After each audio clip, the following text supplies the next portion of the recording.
ప్రభుత్వం కొర్రీలు పెట్టి రైతులకు డబ్బులు ఎగ్గొట్టే ప్రయత్నం చేస్తుందన్నారు మాజీ మంత్రి హరీష్ రావు. రైతులకు ఇస్తామన్న రైతు భరోసా ఇవ్వకుండా కాలయాపన చేస్తున్నారంటూ విమర్శించారు. ఇచ్చిన హామీ ప్రకారం రైతు భరోసా ఇవ్వాలని, ఎకరంలోపు భూమి ఉన్న వ్యవసాయ కూలీలకు ఆర్థిక సాయం అందించాలని డిమాండ్ చేశారు. ఇక కౌలు రైతులకు రైతు భరోసాపై మంత్రులు, సీఎం మధ్య సమన్వయం లేదంటూ విమర్శించారు హరీష్ రావు.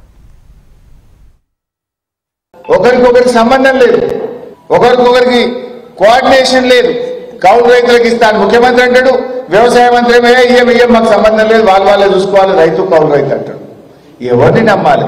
వ్యవసాయ కూలీలకు 12,000 ఇస్తా అన్నారు, అవి ఇంతవరకు స్టార్ట్ కాలేదు. అందువల్ల ఇవాళ వ్యవసాయ కూలీలలో కూడా వడబోత పెట్టి ఏదో మమ అనిపించే పని చేస్తున్నాడు.